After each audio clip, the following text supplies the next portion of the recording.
Over, and here we go. Welcome everybody. Welcome to another episode here on Celtics Digest. I'm your host, Bruce Veliz, with my co-host Patrick Billings. Today's weekly live stream, we're going to be going over some things revolving around the Boston Celtics. As you know, Patrick, it's been a little bit dry here with the news. So with our weekly live stream, we wanted to have a little bit of an interactive, fun display looking at where the Boston Celtics rank amongst these teams in the Eastern Conference. So we're going to go over the Boston Celtics, where they realistically stand, and then compare the other teams in this conference around them, maybe moving the Celtics up, moving them back, and just discussing where we ultimately think they will fall. But I'm excited to do it. How excited are you to break this down on this weekly stream today, and how you doing as well, my guy? Yeah, I'm doing good, man. Hope the same for you. This should be fun. A nice little fun switch up here. Kind of bring some life back into the basketball all season, because it's been pretty garbage as of lately. I'm going to be brutally honest, but hoping some things will pick up. We're kind of getting into August here in the next couple of days, and, training camp will be right around the corner all of a sudden, and things will pick up again. So hopefully within the next week or two, we could get some news, but this is what we got for now. We're going to try and make some fun out of the offseason.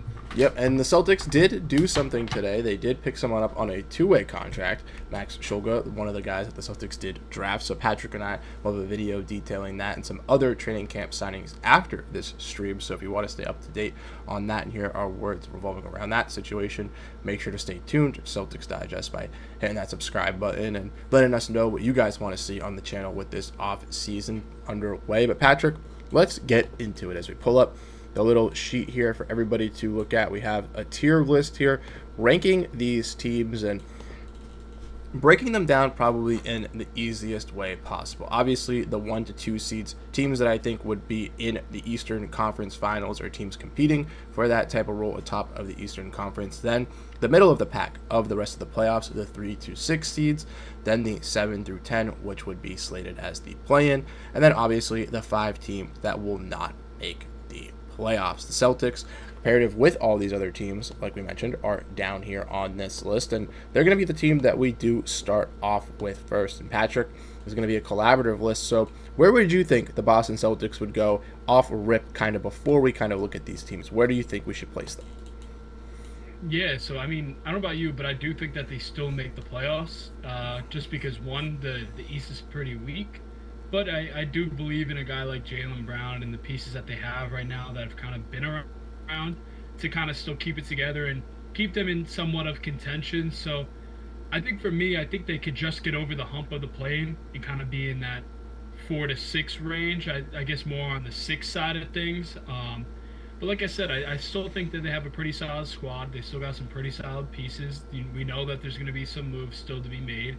Still a roster spot open. They can be they're under the second apron, so they can do some more. Yeah. Okay, so I like that reasoning as well. I think, me personally, I think they're around that 6 to 7 range, ultimately, in my eyes. So we'll have to wait and see where that does come to play. I'm willing to give them the 6th spot as of now and kind of give them the benefit of the doubt. Obviously, you still have Jayson Tatum. Jayson Tatum out. You still have Jaylen Brown. You still have Derrick White. I still think this team is still going to be pretty solid here in this Eastern Conference, and I think they're very deserving of being representative, of being there, even if it's at the bottom half. And maybe we'll have to change it at some points, but even with no center rotation, they could still be an effective team in the East. Now, Patrick, what team do you want to go with next here? It's kind of, we could just go in order. Why not? All right, so you want to go from the top?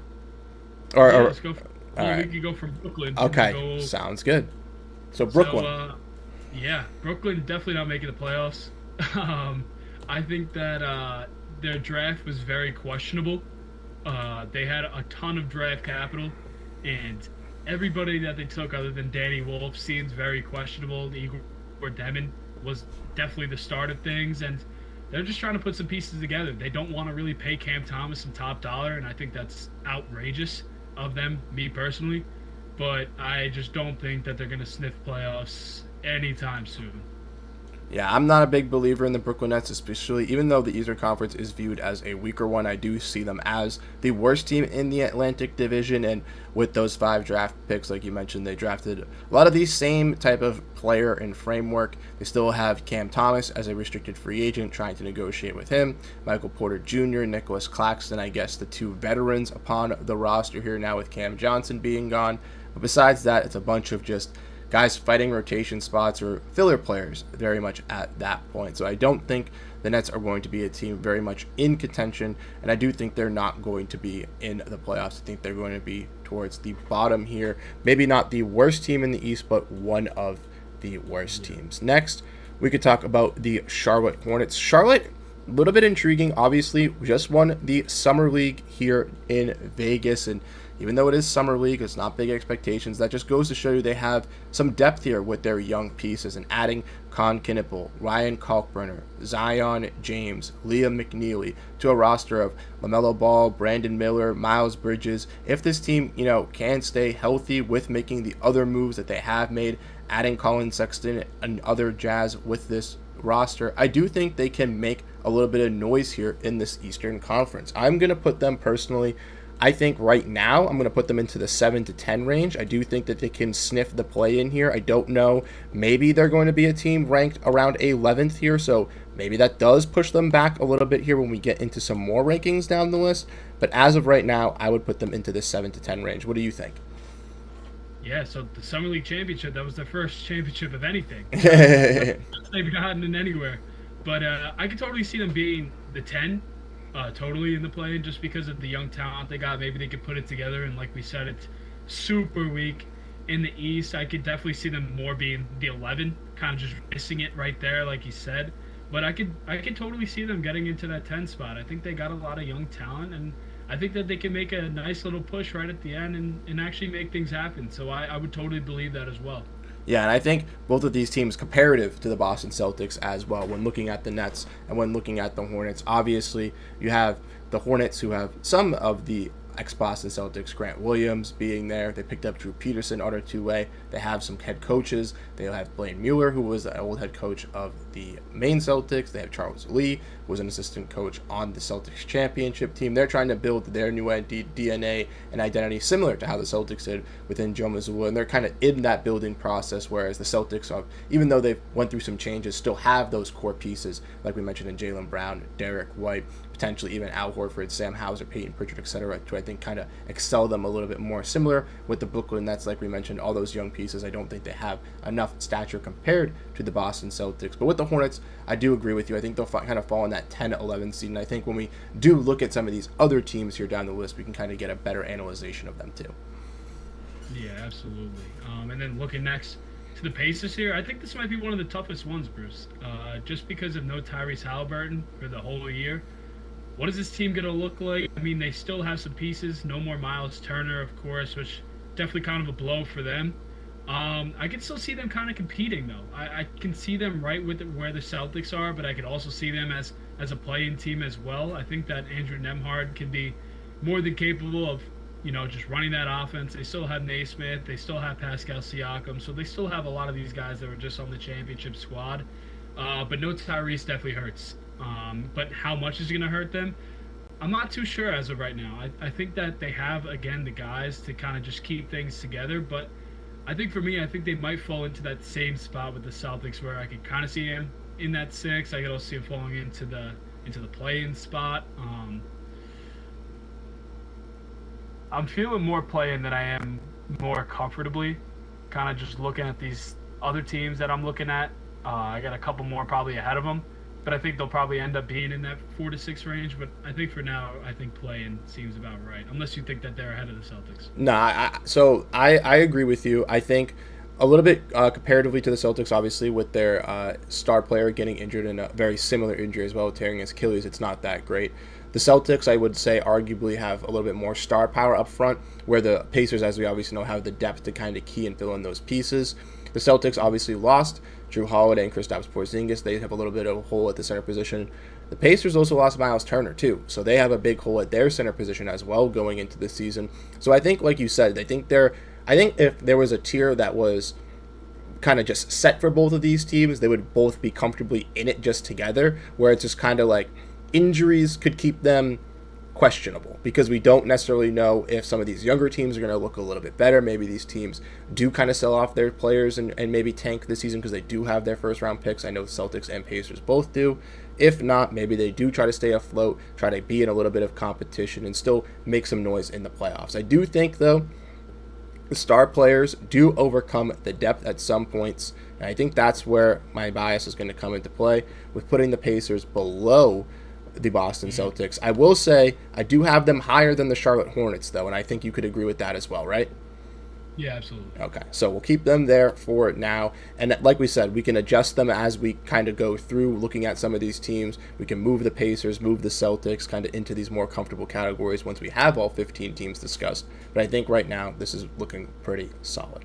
So next, we got the Wizards, and the Wizards, I'm going to say, just because it's a tough Eastern Conference, it's a little bit easier here, and I don't think you're going to disagree, not in the playoffs. But I do think that they will be better than the Brooklyn Nets, and for a lot of reasons. They have a lot more intriguing young pieces on this roster with guys like Bilal Coulibaly, who is coming into his third season. They have 3 rookies that they drafted last year now taking their sophomore leap in Bub Carrington, Alexander Sarr, who's the former number 2 overall pick, and Keyshawn George. And Keyshawn George looked electric in Summer League. He's looking someone that looks like he can be an NBA-ready kind of wing, someone to maybe place Corey Kispert in that lineup here at some point down the line for them. And then they also have those veterans, like I mentioned, Corey Kispert. They also have Chris Middleton on this roster, potential to, keep this team in a winning locker room, winning attitude with good leadership, and then potentially to use those guys to take on some bad contracts at the trade deadline and get a little bit younger if they are fading into this position that we do think.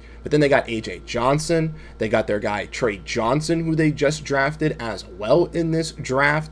This Wizards team is looking very scary. They obviously got rid of Jordan Poole. They got rid of some of these other veterans and Marcus Smart. So they are obviously going to be a little bit younger and still be kind of trying to find out who their star players are going to be. But a lot of intrigue and a lot of investment is going into these young squad guys, which is making me view them as one of my top league pass teams this upcoming season. I'm not going to lie. Yeah, I mean, they also got CJ McCollum too, right?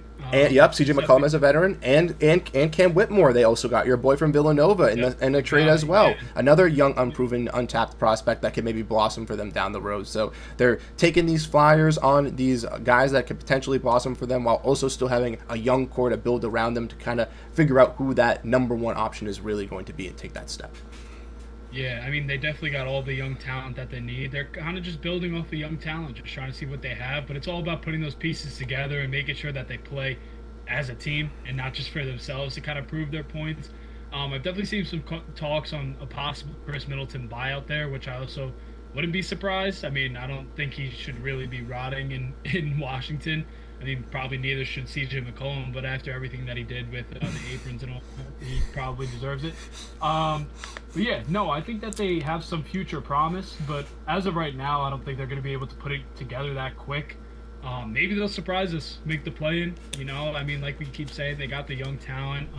They just need their experience and be able to play some team basketball, because with all these young players that want the ball in their hands, it might get tough, especially in the beginning, but it's all about putting it together. A lot of teams had to build off of that, like the Magic. They definitely had to do that at first as well. So you never know what you got until you, just put it all together. And I think that it's going to take some time, for sure. This Wizards team definitely reminds me of and you can correct me if you don't think so, but of the Blazers team from last year, where it's just a lot of young kind of guys, intriguing prospects as well. They're just on the roster, and it's kind of just like, who's going to spark, who's going to blossom. Everyone has that opportunity. Obviously, the Blazers have some of their veterans in there as well. They had guys like DeAndre Ayton, Jeremy Grant, even Anthony Simons, who now is on the Boston Celtics, even though he wasn't really viewed as a veteran for that roster. He kind of was a veteran for that team, and you can even kind of compare that with guys like now CJ McCollum and Chris Middleton and even Corey Kispert on the Wizards. So I think the Wizards might even have like a stretch of basketball where they might have like a 7-game win streak, might be intriguing, be a little bit fun, but then they'll come back and cool down to earth when they get into some of those tougher competitions, and we might see them be a little bit better than last season, and then that puts them into the conversation of what can they really ultimately be that next season, like you're talking about and alluding to, like for their future. How long will this rebuild really take? Yeah, I think too. I think what made the Blazers so well compared to this one was the defense. The Mm-hmm. defense definitely showed heavily in how well that they were playing, especially in the second half of the year. So hopefully the Wizards will be able to do that because I think it's going to be a whole lot of offense and a whole lot of shots, and I think Yes. that's what we're going to see. And I think that's a reason why they won't make the playoffs. 100%. I think it's a little bit of a different side of the ball, like you're mentioning. Blazers better defensively, they're better offensively, but very comparative in their Yeah. bringing up of rebuilding. So Patrick, that leads us to the next team here, the Toronto Raptors. Another team that's kind of just like oof. I don't really know what they're doing over there in Toronto at this point. I'm not really feeling them too much. I don't know about you. They're kind of like on the fringe for me. I could totally just not see them making the playoffs, to be honest. I'm not too confident in a lot of like things that they got going on over there. They got a lot of those 6'7" wingspan like wing players. Excuse me. Um, it's just a weird situation over there. It seems like there's a lot of things that are being talked about to go down over there. I mean, Brandon Ingram hopefully can come in and actually play this year. I still don't know what's going on with his status, but maybe he'll be able to bring him into the play-in, which I could totally see. Knowing that the Bulls are kind of just like blowing things up a little bit. Maybe I could see them more as a 10. Maybe then that would have me having the Hornets over them. To be honest, I don't know how you feel about that though. I have the Hornets over the Raptors in my opinion too. My analysis with the Raptors is they're trying to be a playoff team. They're very resemblant of the middle 2010s Pacers to me, where they're just trying to be relevant and just trying to just stay afloat and trying to have some revenue coming into their building.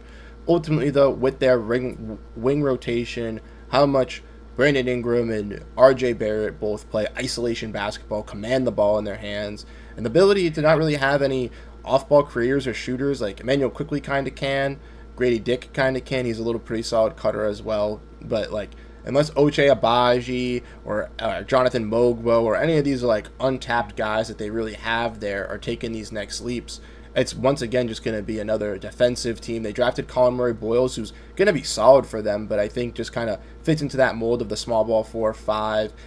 They just don't seem to have enough shooting or offense for me here in this Eastern Conference. And comparatively to the Hornets, I think the Raptors are very defense, they're very offense, and I think in a situation like that, the Hornets have enough defense to combat them, to overpower them with their offense. So I would have them lower than the Hornets. If you want to put them in the 7 to 10 seed at the moment, we can do that now, just because I think they truly are if the Hornets are going to be that 9, I think they're the 10. I think if the Hornets are that 10, they're that 11. So I think we can kind of put them there for now. Okay. Yeah, I mean, kind of open the roster here and kind of just like remind myself of what they got. I mean, like you said, RJ Barrett, they got Scotty Barnes, they have Jakob Poeltl, Manuel Quickly, and Brandon Ingram. That's probably going to be their starting 5. And then other than that, coming off the bench, I mean, they've got Grady Dick, Ochai Agbaji, Chris Boucher, I guess, is still kind of on the He's roster. a free agent right now, so That's there's... what I thought. Mhm. Yeah, so that's they have Sandro, correct? Yes, they have Sandro. Yeah, so we're kind of looking at those. I mean, the bench isn't anything too crazy. I think their starting lineup is pretty solid. Kind of looking back at it, I think that they'll actually be able to carry the load. They've got some veteran presence. Now that I'm looking at the roster, I need to refresh myself. I'm being completely honest. So I think that they could end up jumping the Hornets. Now just reading just the starting lineup just as a whole. Just because, again, they have the veterans. I think they have the talent in their starting lineup, and I think that's what will carry them. I don't know about you. But, I mean, we could always go back and switch it regardless. I was gonna say let's keep them right next to each other, because I feel like we're very similar on them. I think that with the Raptors compared to the Celtics as well, even though they do have that veteran defense, probably a better starting lineup, I don't think that their depth is going to be able to kind of handle over when going up against guys like Peyton Pritchard, if Simons is here, if Sam Hauser is here, Jordan Walsh. I think the Celtics' depth is going to be able to hold over that as well. So I think the Celtics being over them is good. And I think the next team we're kind of going to get into kind of qualifies in the same spot as well, the Sixers. Personally, for me, I think them and the Raptors are very close. It's all kind of on what you are really banking on. I think if you think Joel Embiid and Paul George are going to have a healthier-ish season, the rise of VJ Edgecombe, they have filled up their roster with a little bit more depth. I think they got Trendon Watford. They got some other like filler pieces in there. I do believe that the Sixers have a better outlook than the Toronto Raptors, so I would put them a little bit higher. But ultimately, the devil's advocate is if Joel Embiid's hurt and Paul George is already going into the season hurt now, potentially missing some time, the Sixers, once again, could be that young team, and if another injury or two kind of falls through their way, they could be in this situation kind of back into the not playoff discussion. I'm going to put them, I think we're going to have a lot of people in that 7 to 10 rank, and then we're just going to have to kind of break it down once we get to it. But I think I'm going to have them comfortably sitting around the Raptors, Hornets, and Sixers right here. You know, it's tough because I don't want to just like guess that they're just going to be injured all year. Mm-hmm. You know what I mean? Like looking at the lineup, like you got Maxey, you got McCain, you got PG, you got Embiid.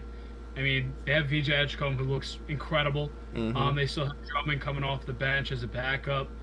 And I think they do have solid pieces. They still have Kelly Oubre, who has definitely shown to be solid when he comes in some heavier minutes.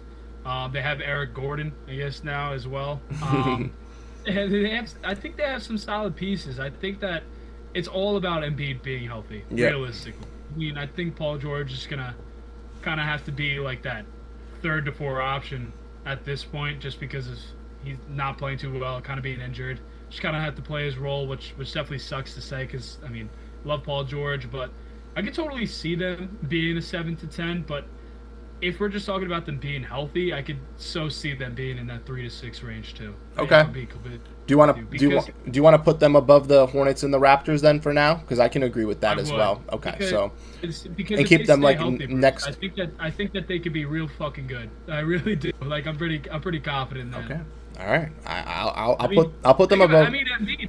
I mean, you think about it, if Embiid's playing, I mean, at least like 65 games. I mean, regardless of, you know, I'm actually giving him respect for once, but I think with the pieces like having Maxey and what McCain showed last year before him getting hurt, and just how VJ Edgecombe has looked to start. I mean, he seems very professional already coming in.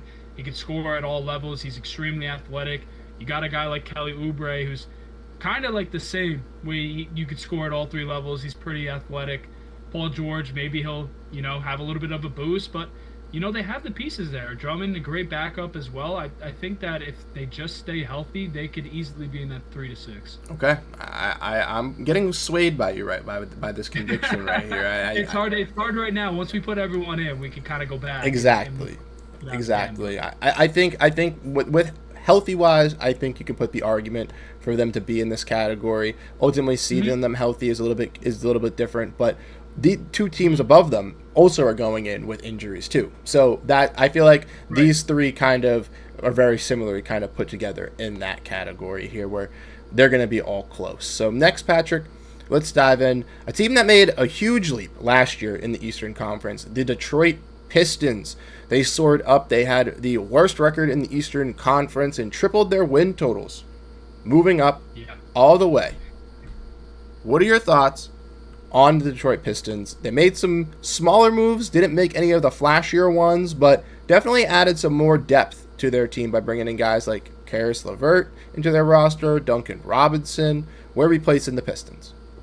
3 to 6. I don't think that's a question for me. Alrighty. That's where I was too. They could definitely end up as more of a 4 seed too, Bruce. I'm pretty confident in them, especially after last year. Kind of putting the things together over there in Detroit. I think they got some solid depth, and I think they can make some noise. I definitely think they could have beat the Knicks last year as well. I do think that they'll be better than the Celtics, if I'm being honest with you. That's where I would. Totally see that. I was going to do that. Which was great because I mean, for us with the Celtics, I mean, we're kind of seeing them on the fringe 6 to 7. Yep. Detroit, I could comfortably say that they could end up having a home playoff game to begin the playoffs in the first round. So. Yeah, I mean, Cade Cunningham, great player. Duren, another great player. I mean, that 1-2 punch is unbelievable. They got some good bench depth. I think that they got some scoring back with Duncan Robinson losing Malik Beasley to DraftKings. And, I think that they have the pieces, kind of like the Pacers. You got the right pieces. Maybe they're not. Some of them aren't the biggest names, but they do the roles that you need to do to have a successful team. And I think that they're going to put it together.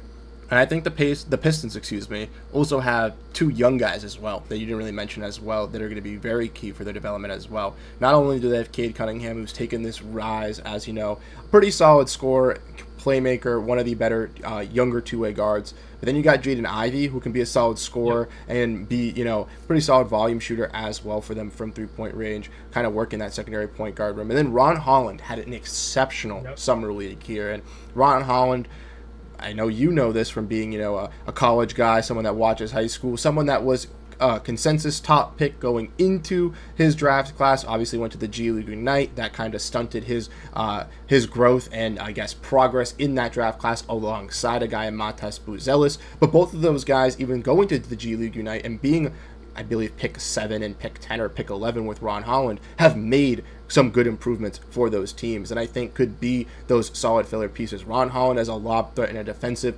3-and-D wing is going to be someone I think the likes of like a Jaden McDaniels for an Anthony Edwards, someone like a Ryan Dunn kind of is in Phoenix for a Devin Booker, and that's someone you have to invest in and keep believing in, and I think is only going to continue to get better. You mentioned that young front court room of Isaiah Stewart and Jalen Duren. They're both absolutely beasts on the glass, beast at protecting the rim. Not only the fact that Isaiah Stewart can stretch out and hit the 3 ball at some types, you got to give their credits to the Pistons. I think they're going to definitely be a 4 or 5 seed here in this Eastern Conference. They're better than the Boston Celtics. Not only do they have the depth to kind of go at the Boston Celtics, but they have the star players to kind of match the team as well. Yeah, and I think the thing with Ron Holland too is you just got to embrace his role right now, because he's going to be one of the guys that they're looking for off the bench specifically. He's not getting the minutes over Asar Thompson. He's like the stock god. So like we keep bringing up more names. I mean, that starting lineup's pretty legit. It's a little young, but it's got a lot of talent, and they got some good depth. I think they're going to be scary for sure. I think that they could easily get into the second round of the playoffs, but who knows? They can make a run to the conference finals, which sounds absolutely insane for the Detroit Pistons, but I think they got the pieces to do it. I mean, I'm happy for them. After all those years of tanking, after all those years of rooting for Andre Drummond and hoping that he'd come to the Celtics so they could eventually tank to be getting to this promised land, I'm glad that it's coming through for Cade Cunningham after a lot of people were counting him out. I always stuck with the side he was going to be solid, and I'm glad that's pulling through. Yep. Next. So, yeah, I would love to talk about this team first. All right. The Atlanta Hawks are nasty. I think that they are going to be disgusting. I don't know if this is like crazy. I think that they're a 1 to 2 seed. Okay. I genuinely think that all those pieces that they put around Trae Young, so much defense around him. I mean, getting Nickeil Alexander-Walker was unreal.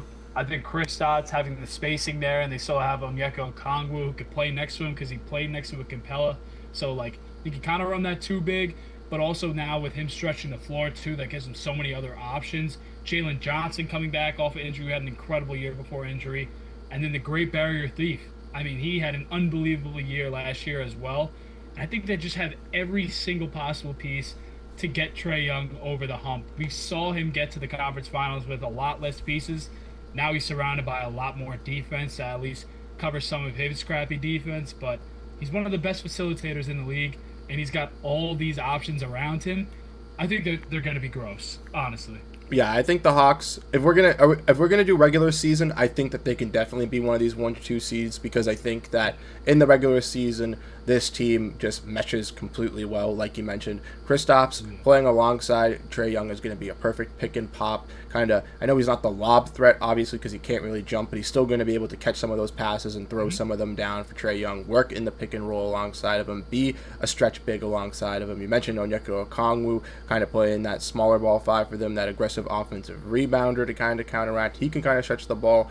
They wanted to get another wing last year when they were trading away DeAndre Hunter. They went and got Nickeil Alexander-Walker, one that I think fits a little bit better because he's a smaller wing. He can kind of be a little bit more switchable at the 2-3 more than the 3-4, and I think for the Hawks now exactly with adding Porziņģis with Onyeka Okongwu, you don't really need as much help in the front court, so going a little bit more at that switchable 2-3 wing defender I think is a little bit better, kind of aids a little bit more to give Dyson Daniels a little bit more of those rest, allow Trae Young to get a little bit more rest and run Dyson at the 1 at some points and kind of stretch some things out for them. So I really like the Atlanta Hawks here. Personally, I think that kind of going into this, they were a 3 seed for me. They were the number 3 team in the Eastern Conference. But if we're going to go off of it, I think we can keep them in the 1 to 2 conversation for now because I think that they're very deserving of it. Absolutely. I have high hopes for this team. Because like I said, defense being surrounded by Trae Young, something that's definitely needed. And they are also some good scoring options. We know what Porziņģis is able to bring to the table. Zachary Risashe coming into his another year in the NBA. I think he had a pretty solid year last year. I think he's going to make a jump as well. He's surrounded by some good talent, and I think they're going to get really, really damn good. I mean, hopefully they're able to keep that team together just for the Hawks fans for a second year, just so that first year and then that second year kind of get over that hump, because we've seen so many teams that are supposed to be great in the regular season just fall apart at the end of the day. So we can definitely see that happen, like you said. Yeah, and they got to stay healthy, like you mentioned, too. Porziņģis did say with the Celtics just a while ago that obviously he had that playoff sickness, but now is feeling great, ready to go, and is ready to play for Atlanta. So it does seem like he will be 100% ready to go. So that's good to hear, at least for the Hawks side of things and for their trajectory. Obviously, it was kind of etched in stone regardless of the playoff performance of Kristaps Porziņģis that when they lost Jayson Tatum to get out of the second apron, they would still have to move him. But it is nice to see that he's going to have some success in Atlanta, I do think. The next team, the Chicago Bulls, let's make it easy. Yeah. Not in the playoffs. I don't think we have to explain that. We don't have to explain that, really. Their front office doesn't really know how to run their team. I'm shocked they haven't signed Josh Giddey to the $30 million deal yet. I'm shocked. I don't think they will, but we'll have to wait and see what they do. Really no direction for Chicago. They have Vucevic, who they might buy out. They have Kobe White, who they tried to trade. They have Ayo Dosunmu, who they tried to trade. They got Patrick Williams, who's on a bad contract. They got a bunch of expirings. They re-signed Trey Jones. They have Javon Carter, who's not really playing. They just seem to me that is a team that is going to be meh, maybe win some games here and there, go on a win streak, most likely look bad on the defensive side. Depending on what their overall roster looks like going into the season, with their starting lineup, we can have a little bit better of a guess. Maybe they sell off some of their veterans. Maybe they do a little bit of selling. I would not expect them to be there in the top. I think they're better than the Nets, but I think they're worse than the Wizards. Yeah, because the whole Vucevic situation is weird. Kind of seeing stuff about Vuce possibly getting bought out if he's not getting traded. Who knows about what that source is all about, but it's kind of just a little small thing that I had seen. But I can totally believe it. They've been trying to move off of him. I think they're being a little stingy at the same point as well. I mean, I don't know why you wouldn't want to get anything for him and just waive him. Kind of just lower your offer down a little bit more. You should be getting pieces for him, even if they're young pieces that you're taking a shot on. I think that you have nothing to lose. You already traded Lonzo, you know what I mean? They tried to build around Lonzo. That was that whole point for the Bulls, and then he got hurt, just surrounding guys by him and just kind of gave up. So they have zero direction other than Montas Buzelis. That's what it feels like. They think he's going to be incredible. I think that he'll be great as well, but that's really the only direction that they have. Yep, and I would agree with you on that, all fronts. The Bulls are just really a mess at this point. And like you mentioned, they could have probably gotten Gary Payton in some seconds at the draft, at the trade deadline last year for Vucevic. They chose not to. We'll see what they decide to do with Vucevic. But if they don't have a center going into the season, or if they have Zach Collins playing the center, then that should be very telling on what the Bulls are trying to do. Next, we got the Cavaliers, a top team last year in the Eastern Conference. Patrick, where are we putting them in this list?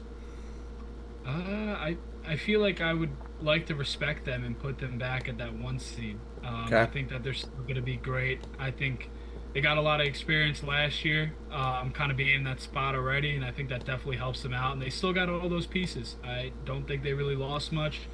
I really don't have much explaining other than that. I think they surprised everybody last year, and I think this year probably won't be much of a surprise because they were already here before. Yep, I would agree. They're my number 1 seed going into the East next year. Kept their same core 4, obviously. We'll have to see if that does change going into some future seasons, but at this point, they are sticking with Evan Mobley, Jarrett Allen, Darius Garland, and obviously Donovan Mitchell. They did lose their assistant coach in Jordan Ott. He did go to the Phoenix Suns to be their head coach, so that might affect things. But obviously, Kenny Atkinson has been a great head coach, recognized across the league. So I don't think that that's obviously going to slight them too much to their ability. They did add, I believe, Tyrese Proctor in the draft. They lost Ty Jerome. they are, supplementing that, bringing back Sam Merrill and bringing back some of those other contracts that they had under their roster that were some of their rotational guys and locked those guys long term. Adding DeAndre Hunter, having him for the full start of the season, I think is also going to be very impressive for this team. I'm excited to see what the Cleveland Cavaliers can do going into next season. Like you said, they're my top team here in the East, the number 1 seed at this point. This looks crazy. Yeah, if you were to... I think this looks absurd right now. And it's going to look even weirder because the Miami Heat are coming into play. They're the next team, and they're a little bit weird in my eyes. They have Tyler Hero. They have Bam Adebayo. They have Davion Mitchell. They haven't made any big splashes here in free agency yet. Once again, they haven't made any moves. They added, who did they add in the John Collins deal? They added Norman Powell, who's going to help offensively, but my guy. Love Norman Powell. Dude, they are a mess too. If we're being realistic, I think they scream 7 to 10. Yeah, they do. Constantly. But that's now that we're in a weird spot here looking at with the Hornets too. I think I talked myself into saying that the Raptors might be better than the Hornets and the Hornets might just miss out. Just because of how the Heat constantly are. I think that there's so many times that we counted them out. And, we've seen that over the years. With the 8 seed making a push all the way to the finals. It's just that Heat culture, something about it. You just can't get them the hell away from you. And I think this was going to happen again. I think that they're just going to slide right into that 10 seed once again. I think last year they just got into the 10 seed. I could totally see this happening again. I don't see them missing the playoffs, but if they do, I'm not surprised either. Yeah, I feel like they're kind of one star player away from kind of making some noise. Obviously, they let go of Jimmy Butler, so that kind of makes some sense. But they still need that other kind of void to be filled there at the small forward position. They were looking to trade Andrew Wiggins. They were involved in the Kevin Durant kind of situation. Besides that, their names haven't really popped up elsewhere, so I think they might stay quiet. Maybe they get involved with some other moves down the line going into free agency with some potential buyout candidates.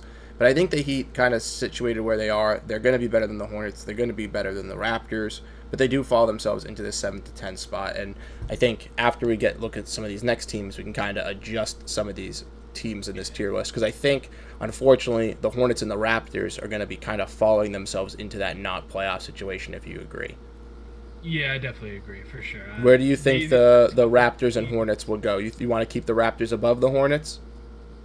I think I do at this point. I think, looking back at the roster, seeing that, that starting 5 that they had there, I think that it's good enough to get past Charlotte's. I think Charlotte's getting close, though. Okay, so I think we were giving them their respect, though. So this not playoffs 5, we can agree, is Toronto at 11, Charlotte at 12, Washington at 13, Chicago at 14, and Brooklyn at 15, all stating that all 5 teams just simply are not going to have enough when looking at rosters in depth fully healthy compared to these teams here in the Eastern Conference. Obviously, the Celtics being better than those 5 teams. Now, Patrick, that leads us to the next one that's been ahead of the Eastern Conference moves here.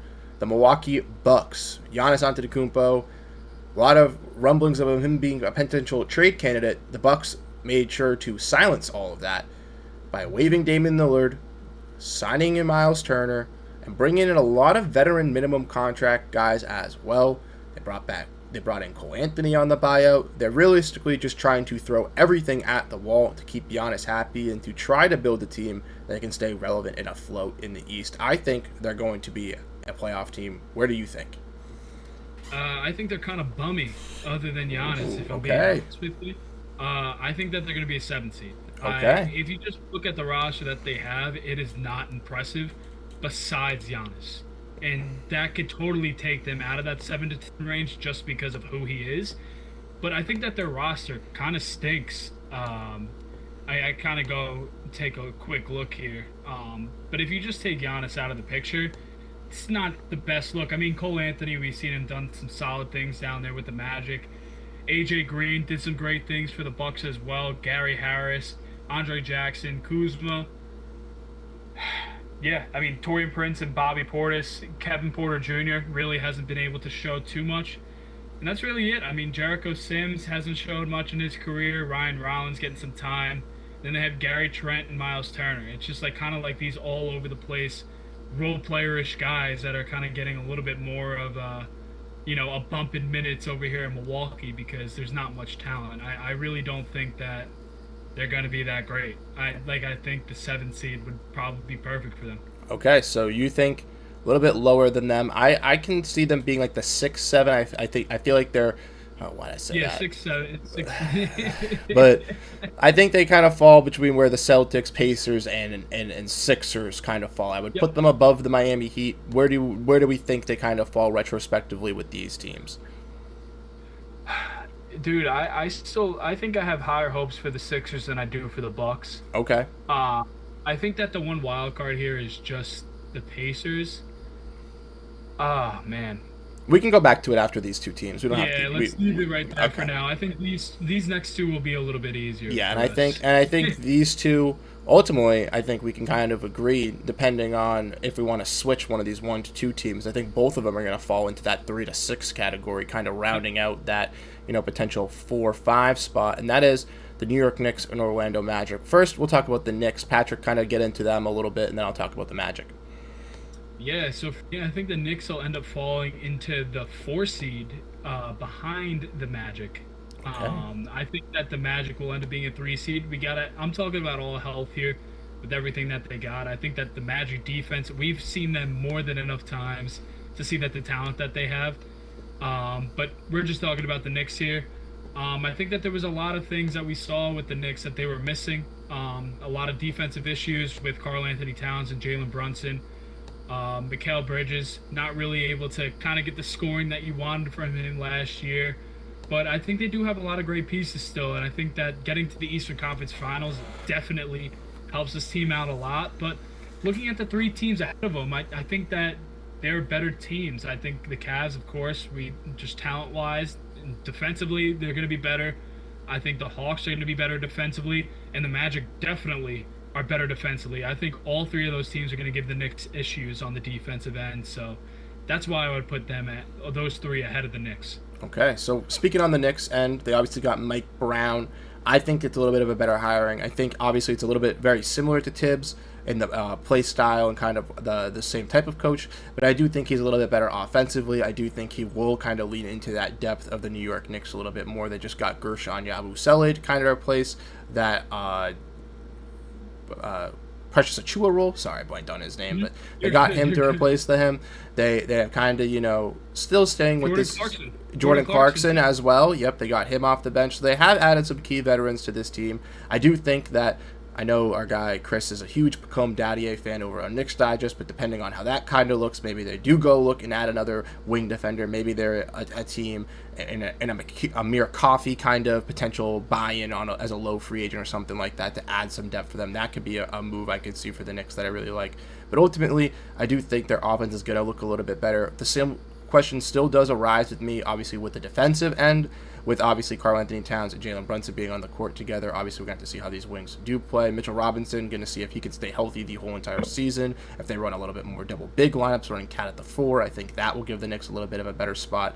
But I do agree. I do think they are just a little bit behind the Orlando Magic. And Patrick, I'm going to argue to rival that the Magic could be better than the Atlanta Hawks. I don't know what you really think with that, but I think that realistically, interchangeably, these two will be the 2 and 3 seed here in the Eastern Conference. The winner, obviously, of the Southeast Division, getting that 2 seed. The Magic, to me, Paolo Banchero, Franz Wagner, they just remind me of that Jayson Tatum, Jaylen Brown wing duo from a couple years ago. Two-way guys that can show you that they can play on the defensive end, clearly from this series that we just saw versus them, but obviously on the offensive end as well. There are clear discrepancies with Franz's hitch in his three-point shot that developed through the playoffs, and similar to Jaylen Brown having some of those questions with his left hand, I do think that a guy like Franz Wagner will get over those humps. They just added, obviously, Desmond Bane to this roster, who's one of the best three-point scorers across the league, going to be perfect in that catch-and-shoot lineup. And Paolo and Franz initiate this offense. They run this offense alongside Jalen Suggs. So having a guy like Desmond Bane who's just going to be a catch-and-shoot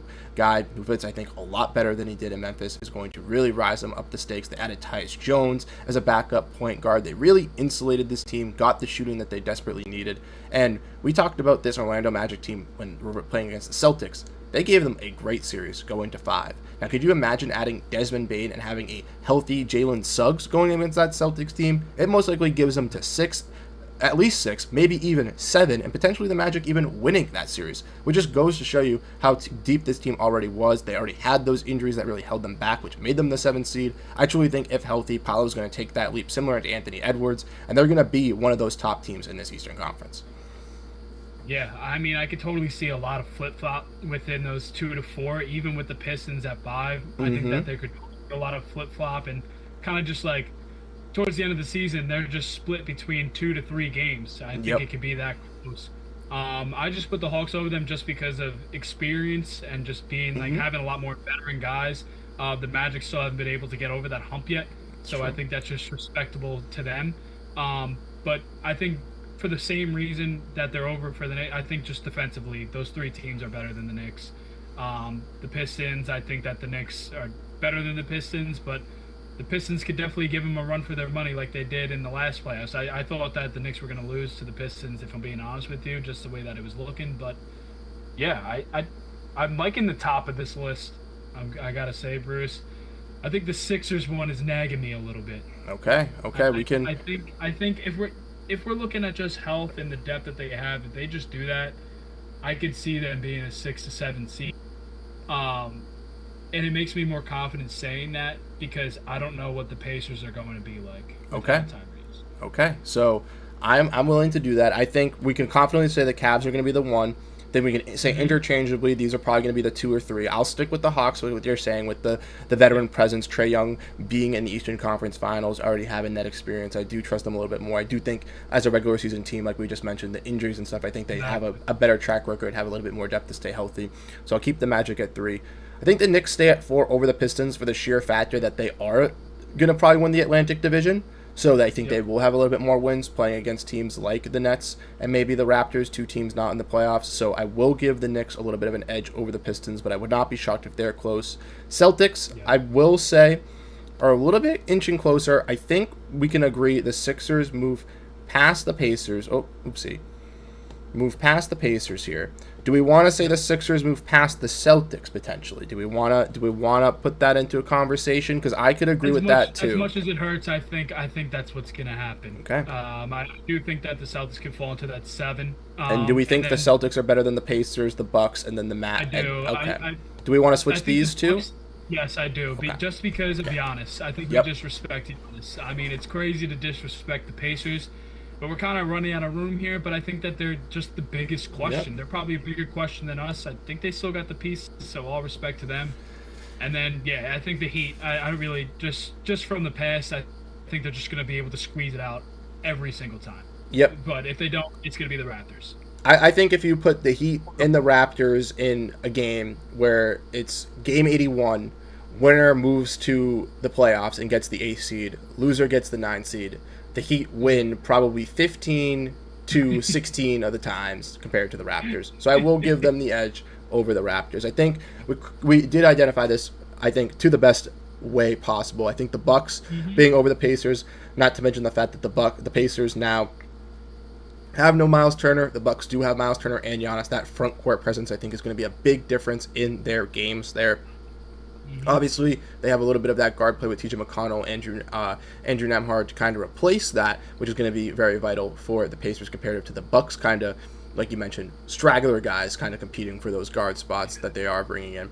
But I do think that this is kind of standing. Celtics versus Bucks is going to be interesting, too, because I do think the Bucks win those matchups in the front court, but the Celtics win the matchups everywhere else in the wing and the guard department. So I think those could be some very interesting matchups, and I think we really identified these teams all perfectly. I think the Cavs, probably just because of experience and giving them their credit, are probably in a tier of their own right at this point. The Hawks and the Magic, kind of in a tier of their own. The Knicks, the Pistons, kind of in their third tier. The Sixers, Pacers, Bucks, and Pacers, kind of in that tier, Celtics.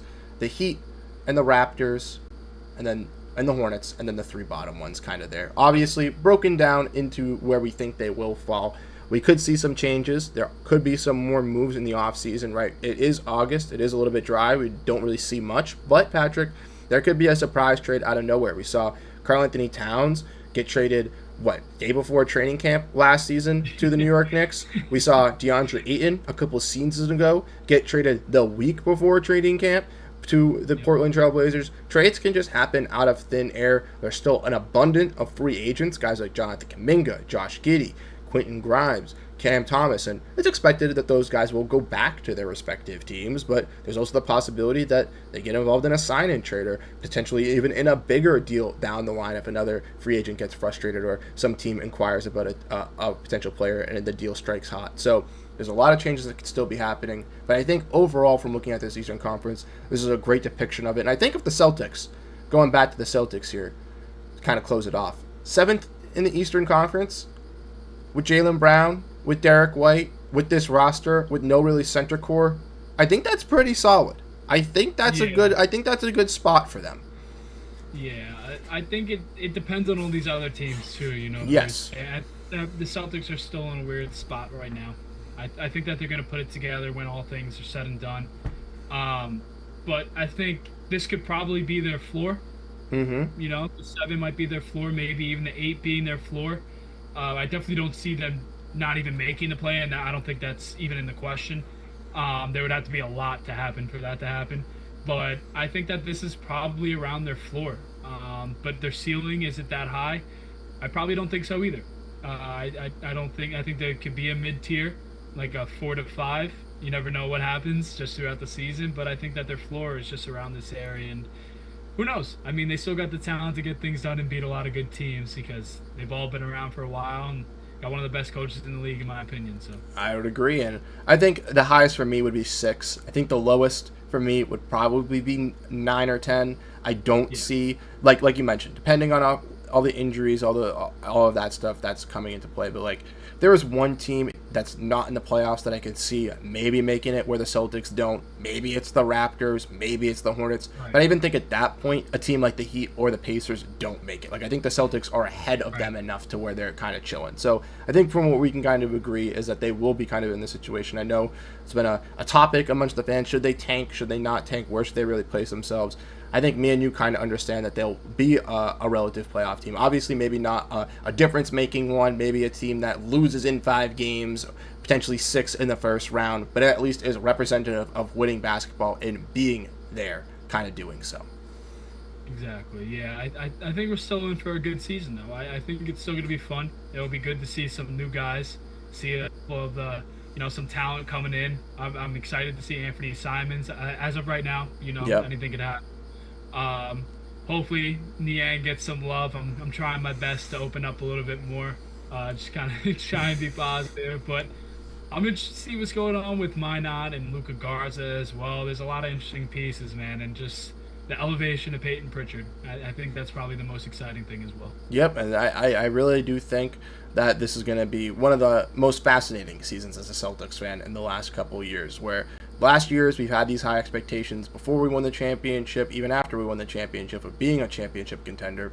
And now, obviously, I think we're kind of into those spots of just being a fun basketball team and just finding those nice ways of being that is going to be the key wins going away every single night, whether it's a Jaylen Brown impeccable performance, Derrick White shooting lights out, Peyton Pritchard dominating, or like you mentioned, maybe a Josh Minot sleeper game, a Luka Garza performance that really shines the brights on the lights. That could all be in the cards, and that is the best part about being a Celtics fan.